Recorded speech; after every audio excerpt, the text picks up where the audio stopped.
What's you battlers? You know what it is, JayDevin back at it with another Go Battle League video. So, yeah, as you can tell, it goes without saying, I've been off the scene, you know, for YouTube for quite a few days, what, 4 days, 5 days, something like that. As of recently, there's several reasons for that. We don't need to get into particulars, right? With the updating COVID situation worldwide, I'm sure plenty of people have lots of things going on in their life, but nonetheless, I've been at least able to remain a little bit consistent in terms of the streaming. So again, as a reminder, if you don't currently follow me on Twitch for Pokemon Go PvP live streams, link is in the description below.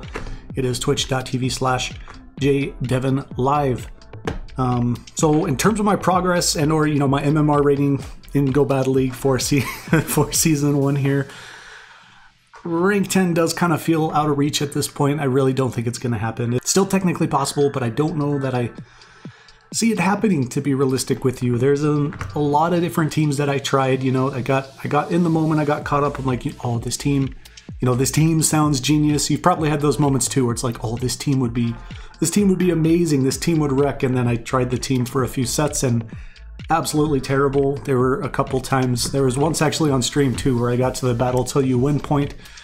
So yeah, rating fell again. I was getting close to the 2900s again at one point, but then I actually fell all the way down again this season to the like high 2600s. So at this point, I have gained back a little bit of that traction and or progress. I'm back up to the high 2700s, I think. So we had a 100-point increase. In some of the battles you'll see that'll be featured over here. We actually used a recommended team from our Twitch chat from Ash. Recommended this team that you'll see appear, obviously, which was, man, I don't know exactly how to explain the team. For the most part, I do feel like it's pretty self-explanatory, but it does kind of take you a little off guard. And I'm not gonna lie, I was kind of questionable about the team too when I first saw it. You know, Lapras, Ludicolo, Medicham. I'm like, I don't think that's gonna work. So it surprised me. Honestly, it was actually pretty good. I didn't have any 5-0 sets with it. One of the sets I had was really close to a 5-0, like a 1 HP difference. But I think I'm not going to be able to feature all the sets, obviously, for an upload. That would just be way too long. But I did use the team in all of my sets for that day. And I had 2 4-in-1s and then 3 3-in-2s. So it actually surprised me. It was pretty consistent. It's really kind of it's one of those teams where it doesn't necessarily have like the hard answer matchups all the time. You know, it's more well-rounded. You more so have to be familiar with matchups. You have to know when to switch, when to shield, etc. So Lapras lead overall, even in Great League, still felt pretty consistent. The main point, I guess, if there's any point to make about the team, is it still can kind of struggle against Registeel, especially because the Ludicolo is not carrying Hydro Pump, and more often than not, you're going to end up losing the Medicham to something else, and or even possibly losing the Medicham to the Registeel, just because Registeel is that bulky. So all in all, it was a good team. I enjoyed it. I don't think I'm going to continue running it though, just because, you know, if I want to keep making better progress faster, I'm going to need the 4-in-1s and the 5-0s more often, right? As you know, obviously remote rating is here. It is upon us. I've done several today. I didn't really find any flaws or anything with the remote rating experience. I enjoy it. Good signs so far, honestly. So thank you very much, Niantic, for creating the remote rating feature and getting it to us. I was a little impatient for it myself. I even made a tweet the other day where I was like, I'm starting to even wonder if we're going to see remote rating. Like, you know, it's just, maybe I'm spoiled, but I just felt like it. After a certain amount of time waiting, I kind of just felt like it wasn't going to come, but it did come, so sorry for that tweet. I wanted it sooner rather than later, but you know what, that's okay. We have the remote rating feature now, and we had the update with the raid bosses that'll be released as well, right? So we have Darkrai coming soon, making a return with the possible shiny. I'm not too personally excited for that, but nonetheless, you know, if you group up with people when we can invite friends in remote rating, which, as a reminder, I don't think we currently can invite friends at all yet, but they said that was going to be a feature they're planning on releasing for remote rating, so keep an eye out for that. But once that's released, you know, all the legendary raids, I'm going to very much look forward to that, because we'll be able to get more candy faster, more Stardust, etc. I am 2 candies away now at this point from the time of recording this video from hitting 100 candies on my Dialga and being able to double move it. which when Masters League rolls around again for Season 2, it's going to be really important. And also, I'll definitely have him best buddied at that point as well. I'm kind of close right now to having him best buddied, but not quite there. More importantly, with the remote raiding and the updates on the raid boss changes, they did make an announcement as well too. They were going to have Giratina altered form available after Darkrai leaves. So that's another opportunity that I have, that you have, so we can build up those candies that we need for Giratina if you don't have one currently for Ultra League and for Masters League. You know, word of caution, don't think that you don't need it. I felt like I didn't need it for Masters League, and I definitely regret it. 100% I regret not having a Giratina ready, prepared, and good to go for Masters League. I feel like I 100% could have hit rank 10 if I had a Giratina, whether that was altered or origin, and I regret it. I definitely regret it, especially Masters League, because Giratina is one of those core picks that's basically a must-have for the most part. And overall, I mean, I guess that's kind of it. This is more of just a, here's what's been going on, here's my update, here's what I'm doing right now, here's what hopefully you should be doing and or looking forward to in the next little bit for Pokemon Go, specifically in the PvP scene.